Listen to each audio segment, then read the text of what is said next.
మనకి కళలు వస్తుంటాయి కదా కళలు, వాటి ప్రభావాలు ఈ 2026 సంవత్సరం అంతం వరకు కూడా మీకు వచ్చే కళలు ఎలా ఉంటాయి, వాటి యొక్క ప్రభావం వల్ల మీ జీవనంలో ఎలా ఏ పరిణామాలు చోటు చేసుకుంటాయో చూద్దాం. ముందుగా ఓం వసుదేవస్తం దేవం కంస చాణూరమర్దనం దేవకీ పరమానందం కృష్ణం వందే జగద్గురం. కృష్ణం వందే జగద్గురం, అర్జునం వందే జగదేక వీరం. ఓం శ్రీ రాధాకృష్ణాభ్యాం నమః. మనకి ఏదైనా కొండ ఎక్కుతున్నట్టు కళలు వచ్చినాయి అనుకోండి, ఏమండి బాబాయ్ చచ్చిపోతామండి, కొండ ఎక్కుతున్నట్టు కళలు వస్తున్నాయండి అని చాలా మందికి సందేహాలు వస్తాయి. కొండ ఎక్కుతున్నట్టు వస్తే మీరు జీవితంలో పైకి వస్తున్నట్టు లెక్క. ఏమండి నీళ్ళు వచ్చినాయండి కళ్ళలోకి, ఏమంటే నీళ్ళు వస్తే అందులో తెల్లగా నీళ్లు ఉన్నాయనుకోండి, బురద నీళ్ళు కాకుండా మీ యొక్క సమస్యలన్నీ కూడా పరిష్కారం అయిపోతున్నాయి అని అర్థం. అలాగే బురద నీళ్ళు ఉంటే కష్టాల్లో కూరుకుపోతున్నారు అని వస్తాయి. చాలా మందికి చూడండి, దేవలోకంలోనో ఏదో ఒక లోకంలో ఉన్నటువంటి మహాకాళి గుడి, కనకదుర్గాదేవి గుడి ఇది కళ్ళలోకి వస్తున్నాయండి అని చెప్పి చాలా మంది శిష్యులు నాకు చెప్తూ ఉండేవారు. అది ఎలా ఉంటాయంటే నీళ్ళల్లో, నదుల నీళ్ళల్లో, ఆ గుడి ఎక్కడో ఉంది, కొన్ని వందల ఎకరాల్లో ఉన్నట్టుగా పెద్ద ప్రాంతం, నది నీళ్ళు వచ్చేస్తే ఆ నది పైన తేలుతూ ఆ నది దాటుతూ ఉంటే అక్కడ కాళికాదేవి, ఆ పక్కనే దుర్గాదేవి బొమ్మలు, గుడి లోపల అద్భుతం అసలు. అలాంటి ఈ కళ దేవతలు కళ్ళకు వచ్చారనుకోండి, నీళ్లు మీ కష్టాలు త్వరలో పోతున్నాయి అని. అలాగే రైలు ప్రయాణము, విమాన ప్రయాణము, బస్సు ప్రయాణం వచ్చిందనుకోండి, మనకి ఇంకా హ్యాపీ, మన యమధర్మరాజు దగ్గరికి ప్రయాణం చేస్తున్నట్టు ఫలితం అన్నమాట. అలాగే మనకి చిన్న పిల్లల కళ్ళకు వచ్చారనుకోండి, మన పెద్దవాళ్ళు చెప్తూ ఉంటారు, చిన్న పసిపిల్లలు వస్తే కనుక గాలి కళ్ళలోకి వచ్చినాయి, దెయ్యాల కళ్ళలోకి వచ్చినాయి అని అంటూ ఉంటారు. అలాగే చక్కగా మనకి ఎప్పుడూ కూడా పర్వతాలు, దేవతలు వీళ్ళందరూ వస్తున్నారంటే ఏంటంటే మనకి కేతు గ్రహము మన జన్మ లగ్నములో కానీ జన్మ రాశిలో కానీ వచ్చినప్పుడు దాని యొక్క ధర్మం వలన మనకి ఎలా వస్తుంది అని అర్థం. అలాగే కొంతమందికి శ్మశానాల కల్లోకి వస్తుంటాయి. ఆ శ్మశానాల కల్లోకి వస్తూ ఉంటే మనకి ఏమవుతూ ఉందంటే మనకి గాలి ధూళి అని అనుకుంటాం.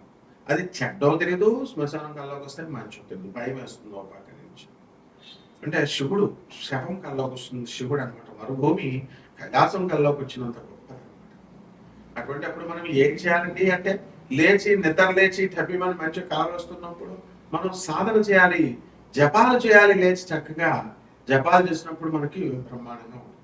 ఇక రక్తం కల్లోకి వస్తుంది, మాంస పదార్థాల కల్లోకి వస్తాయి. రక్తం కల్లోకి వస్తే కుజగ్రహము అనుకూలత లేదు అని అర్థం. ఇంకా ఏదన్నా ఎవరన్నా మటర్ చేసేసినట్టు కానీ, లేకపోతే చేపల్ని కోళ్ళని కోసేసినట్టు కానీ, మేకల్ని వీటిని ఇవన్నీ కూడా మన కళ్ళలోకి వస్తే కనుక త్వరలో మనకి యాక్సిడెంట్లు జరగబోతున్నాయి, లేకపోతే కొన్ని అప్పల బాధలు జరగబోతున్నాయి అని అర్థం అన్నమాట. అదేవిధంగా మనకి ఇంకా కళ్ళలోకి ఏమొస్తాయి, వ్యాపారం చేస్తున్నట్టు, షాపుల్లో కూర్చున్నట్టు, ఇలా మనకి అది ఉంటే యావరేజ్గా వీళ్ళు బిజినెస్ చేస్తున్నారు అని కళ్ళలోకి మనకి వచ్చినట్టు. అలాగే స్త్రీలతో రమిస్తున్నట్టు కళ్ళలోకి వస్తాయి. ఆ రమించడం అనేటటువంటి కళ చాలా మంచి కళ అనమాట. కాబట్టి మనకి ధన లాభము, అలాగే అశుద్ధము, మనం ఎక్స్క్రిషన్, మనము అశుద్ధ పదార్థాలు, ఆవు పేడ, మనిషి పేడ, ఇలాంటివన్నీ కూడా కళ్ళలోకి వస్తే మనిషి అశుద్ధము, ఇవన్నీ కూడా ఏమవుతాయంటే అండి మనకి త్వరలో ధనవంతులు కాబోతున్నాము. అలాగే చేపల కళ్ళలోకి వచ్చినాయి అనుకోండి, చేపల కళ్ళలోకి వస్తే ఆ చేపల త్వరలో మనకి కష్టాలు ఈదుతున్నాము అని అంటాం. పాముల కళ్ళలోకి వస్తాయి, పాముల కళ్ళలోకి వచ్చినప్పుడు దేవతా జాతి సర్పాలు కనుక మనకి కళ్ళలోకి కనుక వచ్చినట్లయితే మనకు తప్పకుండా మనకి కష్టాల నుంచి మనం విముక్తులు అవుతున్నాము అని అర్థం. అయితే పాము, మామూలు ఆర్డినరీ పాము కనుక కళ్ళలోకి వస్తే ఒక దెయ్యము కళ్ళలోకి వచ్చినట్టు, గాలి స్పిరిట్ కళ్ళలోకి వచ్చినట్టు. కానీ అదే మనకి కాటు వేసినట్లయితే తప్పకుండా అది మనల్ని మంచి జరగబోతుంది త్వరలో అని. ఈ విధంగా 12 రాశుల వారికి అందరికీ కూడా 12 రాశుల వారికి ఈ నవంబర్ నెల 2025 సంవత్సరం నుంచి డిసెంబర్ 31, 2026 సంవత్సరం వరకు జరిగేటటువంటి పరిణామాలు ఏ విధంగా ఉంటాయి, కలర్ రూపంలో మీకు జాతకం ఎలా ఉండబోతుంది, ఇవన్నీ కూడా మనం చెప్పడం జరుగుతుంది. మన ఫోన్ నెంబర్ 1 ఆస్ట్రాలజర్ కాబట్టి మన యొక్క ఫోన్ నెంబర్ కొట్టగానే మన పేరు కొట్టగానే గూగుల్లో వేరే వాళ్ళు దొంగ జ్యోతిష సెంటర్లు పెట్టుకుంటున్నారు, దొంగ విధవలు కొంతమంది వాళ్ళ ఫోన్ నెంబర్లు పెట్టుకుంటున్నారు. ఈ విధంగా ఉన్నారు కాబట్టి ఎట్టి పరిస్థితుల్లో మీరు మన అమెరికా నెంబర్కి మీరు కాల్ చేయండి. మన కార్పొరేట్ ఆఫీస్, యుఎస్ ఆఫీస్, మన గురుదేవులైనటువంటి ప్రభాత్ రంజన్ సర్కార్ గారు బాబా క్వార్టర్స్ అది.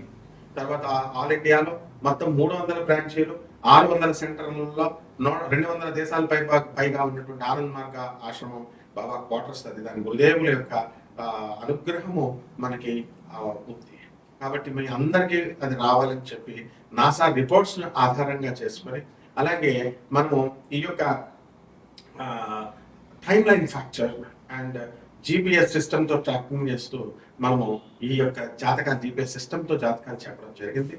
అండ్ డిఆర్డిఎల్లో ఉన్నటువంటి జీపీఎస్ సిస్టమ్ వర్క్ చేస్తున్నటువంటి వాళ్ళందరూ కూడా ప్రమోషన్స్ కోసం నాతో సేమ్ మా యూనిట్లో ఉన్న వాళ్ళు ఎలా మీరు ట్రాక్ చేస్తారు, ఎలా ఏ విధంగా అంటే అవి లేదనమాట. దాని నుంచి నాసా రిపోర్ట్స్ నుంచి వాళ్ళు ఇచ్చేటటువంటి రిపోర్ట్స్ని బట్టి ఆధారంగా వెలాసిటీ ఆఫ్ ద ప్లానెట్స్ ఇలాంటివన్నీ కొన్ని టెక్నికల్ ఫ్యాక్టర్స్, యాంగులర్ మొమెంటమ్ ఇలాంటివన్నీ, లీనియర్ మొమెంటమ్ ఇలాంటివన్నీ కూడా మనం తీసుకుని మనం చెప్పడం జరుగుతుంది. మోడర్న్ సైన్స్ని, ఏన్షియంట్ ఆస్ట్రాలజీని, పూర్వీకులు ఇచ్చినటువంటి జ్యోతిష శాస్త్రాన్ని మిళితం చేసి చెప్పాల్సి వస్తుంది. అద్భుతమైనటువంటి జ్యోతిష విశ్లేషణని మేము నాన్ కమర్షియల్ ఆస్పెక్ట్తో ఈ జాతకాలు అనేటటువంటి చెప్పడం జరుగుతోంది. కాబట్టి మీరు డబ్బులు ఎంతండి ఇలాంటి కంగారు పడాల్సిన పని లేదు. అనాథ పిల్లలకి సేవ చేసుకోవాలా, సాధువులకి సేవ చేసుకోవాలా, రెమెడీస్ కోసం లక్షల రూపాయలు మీరు చేయాల్సినటువంటి అవసరం లేదు. మేమంతా కూడా మరి వివిధ ఆనంద్ మార్గ ఆశ్రమంలో ఉన్నటువంటి అనాథ పిల్లలకి, సాధువులకి 10,000 మంది సాధువులు ఉన్నారు, ఒకళ్ళిద్దరికి కాదు చేశాను. బట్ అలాంటి ఆశ్రమాలు మనకు చాలా ఉన్నాయి. కాబట్టి ఎంతసేపు కూడా మీరు కూడా ఇండైరెక్ట్గా చేయండి, డైరెక్ట్గా చేయండి. అనాథ పిల్లలకి, పేదవారికి, వికలాంగులకి, వీళ్ళందరికీ కూడా సాధువులకి, సత్పురుషులకి చేసుకున్నప్పుడు మాత్రమే అవుతుంది. మీరందరూ కూడా గోల్డ్ ఎక్కువగా దొరుకుతుందని చెప్పి, ఎక్కువ రేట్లు దొరుకుతుంది అని చెప్పి వాళ్ళకి ఇచ్చుకోవడం, గర్ల్ ఫ్రెండ్స్కి ఇచ్చుకోవడం డబ్బులు, ఆ తర్వాత ఈ యొక్క స్టాక్ ఎక్స్చేంజ్లో మనం పెట్టుకొని లాస్ అయ్యాము. వీటన్నిటికంటే బెస్ట్ ఏంటంటే ఈ యొక్క హోమాలకి లక్షల రూపాయలు ఏవి ఖర్చు లేకుండా సింపుల్గా హానెస్ట్గా ఈ యొక్క మీరు అనాథ పిల్లలకి సేవ చేసుకోవడం, సాధువులకు సేవ చేసుకోవడం ద్వారా మనము ఈ కర్మల నుంచి తప్పించుకుంటే 12 రాశుల మీద కాల ప్రభావం ఏ విధంగా ఉంటుంది, దాని యొక్క ఫలితాలు ఎలా ఉంటాయో మనం తెలుసుకుందాం. కుంభరాశి, ఈ కుంభరాశి వారికి అందరికీ కూడా ఏలినెన్స్ చాలా ఎక్కువగా ఉంది. మరి ఈ కుంభరాశి వాళ్ళకి దీపాన్ని చూడండి, మనము ఆరిపోయేటప్పుడు ఎక్కువ వెలుగు వస్తుంది, అలా అని మీరు పోల్చుకోకూడదు. ఎక్కువగా ఉందండి మా పని అయిపోయిందండి అని, పనులు లేవండి అని బాధపడుతూ ఉంటారు. పనులన్నీ కూడా వస్తాయి, క్రమశిక్షణ అలవాటు చేశాడు, ఆదాయాలు బాగా పెరుగుతాయి. గత నెల కంటే కూడా ఇప్పుడు స్వల్పంగా పెరగడం అనేటటువంటిది జరిగింది. అలాగే మనకి ఖర్చులు కూడా చాలా అధికమైనటువంటి ఖర్చులు, బంధువుల ఇళ్లకి వెళ్ళడాలు, బంధువులు మీ ఇళ్లకి రావడాలు, మీరు బంధువులు ఎవరైనా కూడా చనిపోయినటువంటి వార్తలు మీరు వినడమే కాకుండా వాళ్ళ దినం కార్యక్రమాలకి వెళ్ళి అక్కడ మీరే వాళ్ళందరికీ కూడా ఖర్చు పెట్టి మరి అన్నదానాలు, తర్వాత ఈ యొక్క టిఫిన్లు ఇవన్నీ కూడా కొనడం, టీలకు డబ్బులు ఇవ్వడం ఇలాంటివన్నీ కూడా చేస్తారు. మందు పార్టీలు కూడా వచ్చినటువంటి భక్తులందరికీ కూడా మందు పార్టీలు వాళ్ళకి మందు ఇష్టమైన చనిపోయిన వ్యక్తులకి మందు బాటిల్స్ కూడా కొంటారు. అలాగే ఈ యొక్క కుంభరాశి వారికి అందరికీ కూడా కొత్త వ్యాపారాలు చేయాలి అనేటటువంటి ఆలోచన వస్తుంది. అందువల్ల మనం అనేక రకాల మార్గాలు అన్వేషిస్తూ ఉంటారు, ఏ వ్యాపారం చేస్తే బాగుంటుంది అని. వ్యాధుల దగ్గరికి వచ్చేసరికి షుగర్ ఎక్కువైపోయింది నాకు, లేకపోతే ఈ యొక్క బీపీ ఎక్కువైపోయింది అనేటటువంటి ఆలోచనలో మీరు ఉంటారు. ఇవేమీ కాకుండా మీరు నార్మల్గా ఉన్నారని చెప్పి ముందు మీరు చక్కగా తలుచుకుని మీరు ముందుకు వెళ్ళిపోతూ ఉండాలి. అదేవిధంగా మీరు చేసినటువంటి దాన ధర్మాలు అత్యధికంగా ఉంటాయి. చక్కగా ఎంతో మందికి తీర్థయాత్రలకు తీసుకెళ్తారు, తీర్థయాత్రలకు తీసుకెళ్ళి చూపించారు. మరి తీర్థయాత్రలకు వెళదామని బయలుదేరేటటువంటి సమయంలో మరణవార్తలు వెళ్ళడం అనేటటువంటి చాలా మీకు విస్మయానికి గురి చేస్తుంది. అలాగే మీ పిల్లల నుంచి మీకు సంతోషము, మీ మనవాళ్ళ నుంచి మీకు సంతోషము, ఇలా కుటుంబ పరిస్థితులన్నీ కూడా చక్కబడి ఒక చక్కటి మార్గంలో ప్రయాణం చేస్తున్నటువంటి సంతోషంలో మీరు ఉంటారు. అలాగే తీర్థయాత్రలకు వెళతారు, మరి అరుణాచలం లాంటి యాత్రలన్నీ కూడా బస్సులు రిజర్వేషన్లు చేసుకొని మరి అరుణాచలం తీర్థయాత్ర అత్యవసరంగా వెళ్తారు. ముందే మీకు ప్లానింగ్ ఉండదు అనమాట, అప్పటికప్పుడు వెళ్ళడం ఈ విధంగా. అలాగే పిల్లలు లేనటువంటి వాళ్ళకి పిల్లలు పుట్టడం, స్థలాలు లేనటువంటి వాళ్ళకి స్థలాలు కొనడం, రియల్ ఎస్టేట్ వ్యాపారాల్లో ఉన్నటువంటి వాళ్ళందరికీ కూడా మీకు రేట్లు దగ్గరగా, మీకు పార్టీల దగ్గరగా రావడం, కొనకపోవడం ఇలాంటివి జరుగుతాయి. అలాగే ప్రేమ వ్యవహారాల్లో నిజాయితీగా ప్రేమించేటటువంటి వాళ్ళు ఎవరైనా ఉంటే వాళ్ళ ప్రేమ వ్యవహారాలు సక్సెస్ అవుతాయి. అండ్ రెండేసి ప్రేమ వ్యవహారాలు నడిపేటటువంటి వాళ్ళు రెండు ప్రేమలో పోతాయి, ఉన్నది పోతుంది, ఉంచుకున్నది పోతుంది.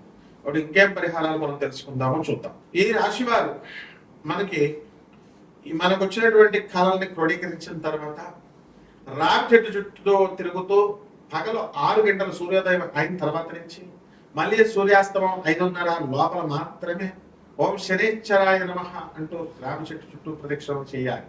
మొట్టమొదటిది ప్రతిరోజు కనుక చేసినట్లయితే రోజుకు 11 సార్లు, శనివారం నాడైతే 108 సార్లు చేయాలి. ఇకపోతే రెండవది వచ్చేసరికి మారేడాకులతో శివలింగం పైన మీరు వేసుకుంటూ ఓం నమః శివాయ అంటూ మీరు శివుడికి అభిషేకం చేసుకోవాలి. దేవాలయాలకు వెళ్ళాల్సినటువంటి అవసరం లేదు. కుదురులో వెళ్ళండి, లేని వాళ్ళ ఇంటి దగ్గర చేసుకోవడం ఓం నమః శివాయ అంటూ. అలాగే ఈ యొక్క దిగంబర శ్రీపాద వల్లభ దిగంబర అంటూ గురు చరిత్ర పారాయణ చేసుకోవాలా. ఈ మంత్రాన్ని ఉచ్చరిస్తూ మీరు దత్త ప్రదక్షిణలు చేసుకోవాలి. గణగాపురంలో ఉన్నటువంటి దత్తాత్రేయ స్వామి వారి యొక్క దర్శనం మీరు చేసుకోవాలా. ఆ గురువు యొక్క అనుగ్రహం చాలా అత్యంత ఆవశ్యకతమైనటువంటిది. అలాగే నల్ల నువ్వుల్ని కిలో పాపు, ఆ నల్లని వస్త్రాలని ఇచ్చి పేద బ్రాహ్మణులకి శనివారం నాడు ఉదయం 8 గంటలకి దానం చేసుకోవాలి. అలాగే సున్నండల్ని, మనము మినపపిండితో చేసినటువంటి సున్నండల్ని లేదా మినప రొట్టెల్ని, మినపతో సంబంధమైనటువంటి ఆ పౌడర్లన్నింటినీ కూడా పేదవాళ్ళకి దానం చేయాలి. ఈ విధంగా మిరియాలని కొంచెం ఉప్పుని తీసుకొని దేవుడి దగ్గర నైవేద్యం పెట్టి దాన్ని బలిపీఠం పైన గుడి దేవాలయంలో ఉన్నటువంటి బలిపీఠం మీద వేసేయాలి. ఈ రకమైనటువంటి ఇవన్నీ కూడా పరిహారాలు చేసుకున్నట్లయితే ఈ రాశి వారందరూ కూడా బ్రహ్మాండంగా ఉంటారు. శుభమస్తో.